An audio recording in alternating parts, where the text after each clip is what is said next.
আসসালামু আলাইকুম। Hello guys, কেমন আছেন? আপনাদের মাঝে ছোট্ট একটা ব্লগ নিয়ে আসছি। সবজি বাগান থেকে কিছুটা সবজি উঠাবো। প্রথমেই দেখেন মরিচ গাছটা মাশাআল্লাহ অনেক সুন্দর, অনেকগুলা মরিচ ধরছে। এখন আমি কিছুটা ঢেঁড়স উঠাবো, যেহেতু ঢেঁড়সগুলা বড় হয়েছে, তো আমি এগুলো উঠিয়ে নিব। অবশ্যই আমার পাশে থাকবেন। নিজের হাতে সবজি গাছ লাগানো, সবজি উঠানো যে কী অনুভূতিটা, এটা বলে বোঝানোর মতো না। আমি নিজের হাতে সবজিগুলো যখন উঠাই তখন আমার মনটা অনেক ভালো হয়ে যায়। আশা করি আপনারা আমার পাশে থাকবেন। আমার আইডিটা ফলো দিয়ে দিবেন, লাইক কমেন্ট শেয়ার করে দিবেন। আজকের মতন এই পর্যন্তই, পরবর্তীতে আবার দেখা হবে। আল্লাহ হাফেজ, সবাই ভালো থাকবেন।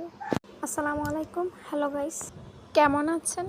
আপনাদের মাঝে ছোট্ট একটা ব্লগ নিয়ে আসছি। সবজি বাগান থেকে কিছুটা সবজি উঠাবো। প্রথমেই দেখেন মরিচ গাছটা মাশাআল্লাহ অনেক সুন্দর, অনেকগুলা মরিচ ধরছে।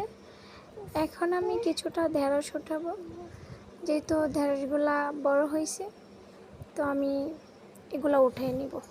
অবশ্যই আমার পাশে থাকবেন। নিজের হাতে সবজি গাছ লাগানো, সবজি উঠানো যে কী অনুভূতিটা, এটা বলে বোঝানোর মতো না। আমি নিজের হাতে সবজিগুলো যখন উঠাই তখন আমার মনটা অনেক ভালো হয়ে যায়। আশা করি আপনারা আমার পাশে থাকবেন। আমার আইডিটা ফলো দিয়ে দিবেন, লাইক কমেন্ট শেয়ার করে দিবেন। আজকের মতন এই পর্যন্তই, পরবর্তীতে আবার দেখা হবে। আল্লাহ হাফেজ, সবাই ভালো থাকবেন।